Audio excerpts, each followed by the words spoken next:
Last summer, at the height of a bitterly contested and hugely consequential presidential campaign, a foreign adversarial power intervened in an effort to weaken our democracy and to influence the outcome for one candidate and against the other. That foreign adversary was, of course, Russia, and it acted through its intelligence agencies and upon the direct instructions of its autocratic ruler, Vladimir Putin, in order to help Donald J. Trump become the 45th President of the United States. The Russian Active Measures campaign may have begun as early as 2015, when Russian intelligence services launched a series of spear-phishing attacks designed to penetrate the computers of a broad array of Washington-based Democratic and Republican Party organizations, think tanks, and other entities. This continued at least through the winter of 2016. While at first the hacking may have been intended solely for the collection of foreign intelligence, in mid-2016 the Russians weaponized the stolen data and used platforms established by the intel services such as DC Leaks and existing third-party channels like WikiLeaks to dump the documents. The stolen documents were almost uniformly damaging to the candidate Putin despised, Hillary Clinton. And by forcing her campaign to constantly respond to the daily drip of disclosures, the releases greatly benefited Donald Trump's campaign. None of these facts is seriously in question, and they are reflected in the consensus conclusion of our intelligence agencies. We will never know whether the Russian intervention was determinative in such a close election. Indeed, it is unknowable in a campaign in which so many small changes could have dictated a different result. More importantly, and for the purposes of our investigation, it simply does not matter. What does matter is this: the Russians successfully meddled in our democracy, and our intelligence agencies have concluded they will do so again. Ours is not the first democracy to be attacked by the Russians in this way.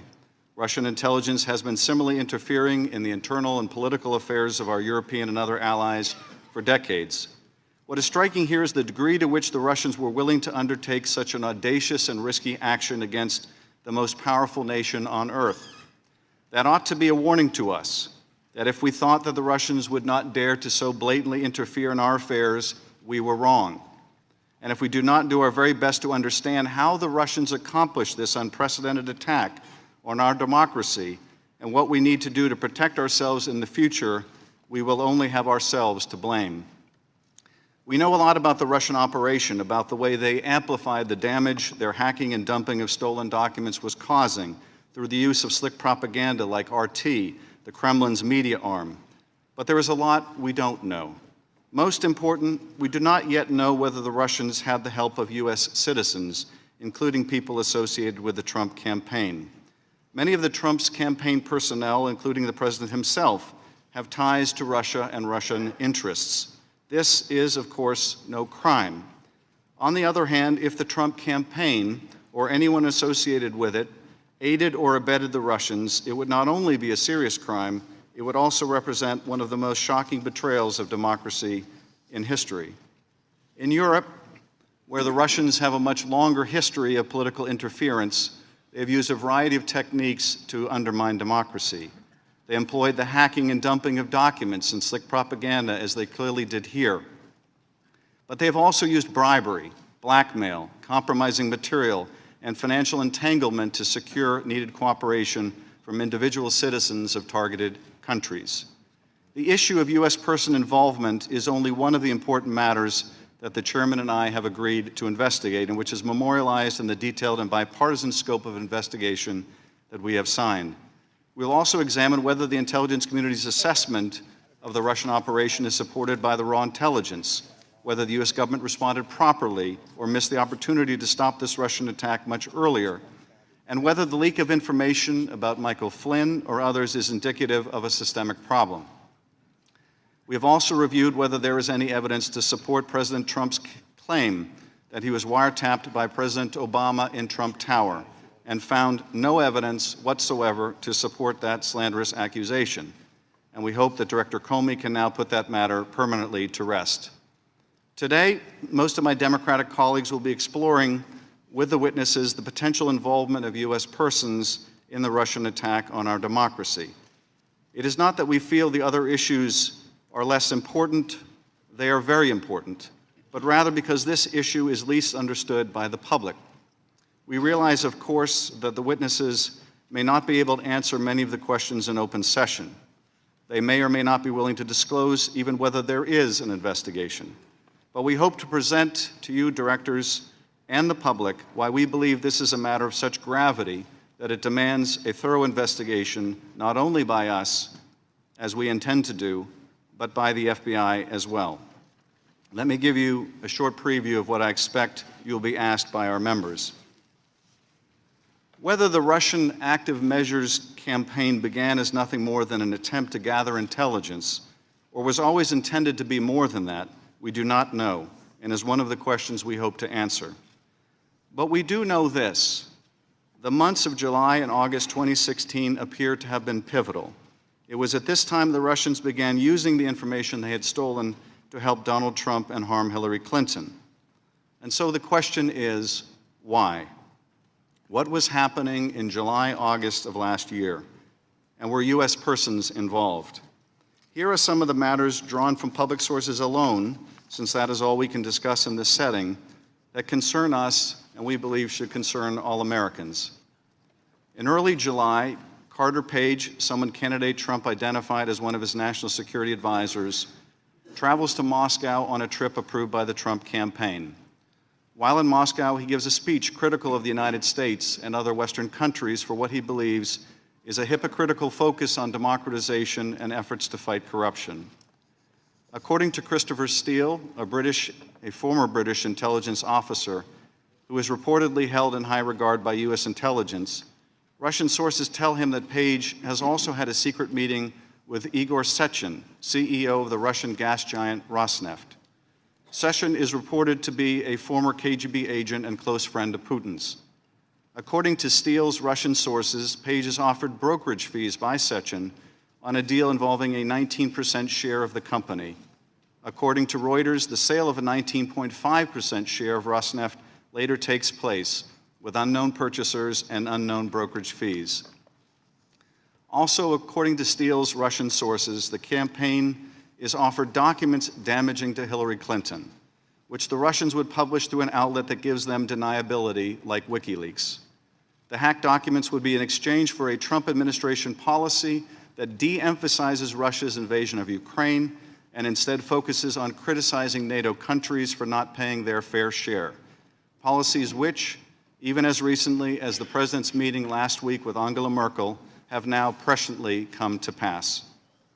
In the middle of July, Paul Manafort, the Trump campaign manager and someone who was long on the payroll of pro-Russian Ukrainian interests, attends the Republican Party convention. Carter Page, back from Moscow, also attends the convention. According to Steele, it was Manafort who chose Page to serve as a go-between for the Trump campaign and Russian interests.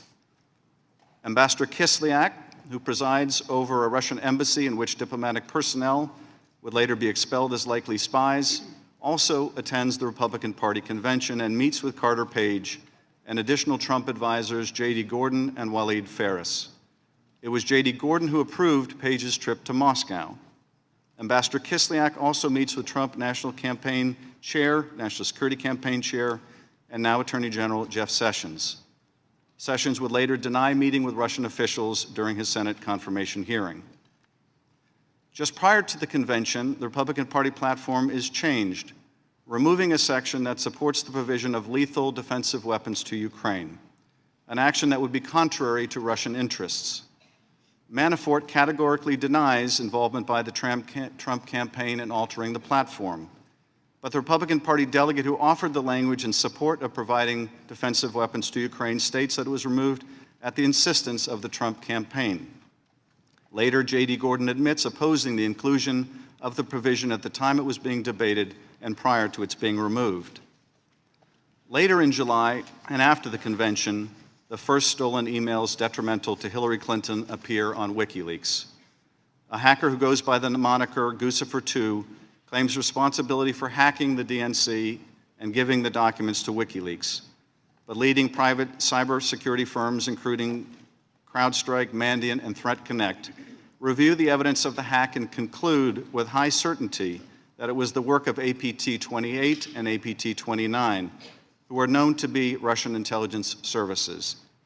The U.S. intelligence community also later confirms that the documents were in fact stolen by Russian intelligence and Guccifer II acted as a front.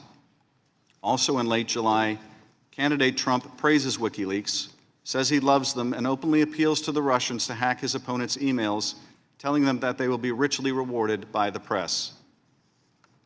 On August 8th, Roger Stone, a longtime Trump political advisor and self-proclaimed political dirty trickster, boasts in a speech that he has communicated with Assange and that more documents would be coming, including an October surprise. In the middle of August, he also communicates with a Russian cutout, Guccifer II, and authors a Breitbart piece denying Guccifer's links to Russian intelligence. Then later in August, Stone does something truly remarkable when he predicts that John Podesta's personal emails will soon be published. Trust me, he says, it will soon be Podesta's time in the barrel, #CrookedHillary. In the weeks that follow, Stone shows a remarkable prescience. I have total confidence that WikiLeaks and my hero, Julian Assange, will educate the American people soon, he says, #LockHerUp. Payload coming, he predicts, and 2 days later, it does. WikiLeaks releases its first batch of Podesta emails. The release of John Podesta's emails would then continue on a daily basis up until the election. On Election Day in November, Donald Trump wins. Donald Trump appoints one of his high-profile surrogates, Michael Flynn, to be his national security advisor. Michael Flynn has been paid by the Kremlin's propaganda outfit RT in the past, as well as another Russian entity. In December, Michael Flynn has a secret conversation with Ambassador Kislyak about sanctions imposed by President Obama on Russia over its hacking designed to help the Trump campaign. Michael Flynn lies about this secret conversation. The vice president unknowingly then assures the country that no such conversation ever happened. The president is informed that Flynn has lied and Pence has misled the country. The president does nothing. 2 weeks later, the press reveals that Flynn has lied, and the president is forced to fire Mr. Flynn. The president then praises the man who lied, Mr. Flynn, and castigates the press for exposing the lie. Now, is it possible that the removal of the Ukraine provision from the GOP platform was a coincidence? Is it a coincidence that Jeff Sessions failed to tell the Senate about his meetings with the Russian ambassador, not only at the convention, but a more private meeting in his office and at a time when the U.S. election was under attack by the Russians? Is it a coincidence that Michael Flynn would lie about a conversation he had with the same Russian ambassador, Kislyak, about the most pressing issue facing both countries at the time they spoke, the U.S. imposition of sanctions over Russian hacking of our election designed to help Donald Trump? Is it a coincidence that the Russian gas company Rosneft sold a 19% share after former British intelligence officer Steele was told by Russian sources that Carter Page was offered fees on a deal of just that size? Is it a coincidence that Steele's Russian sources also affirmed that Russia had stolen documents hurtful to Secretary Clinton that it would utilize in exchange for pro-Russian policies that would later come to pass? Is it a coincidence that Roger Stone predicted that John Podesta would be a victim of a Russian hack and have his private emails published, and did so even before Mr. Podesta himself was fully aware that his private emails would be exposed? Is it possible that all of these events and reports are completely unrelated and nothing more than an entirely unhappy coincidence? Yes, it is possible. But it is also possible, maybe more than possible, that they are not coincidental, not disconnected, and not unrelated, and that the Russians use the same techniques to corrupt U.S. persons that they employed in Europe and elsewhere.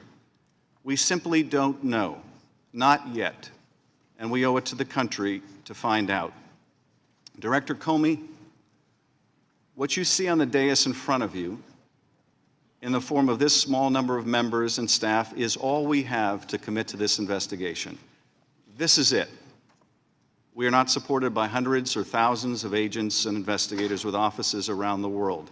It is just us and our Senate counterparts. And in addition to this investigation, we still have our day job, which involves overseeing some of the largest and most important agencies in the country, agencies which, by the way, are trained to keep secrets. I point this out for two reasons, and I'm wrapping up, Chairman.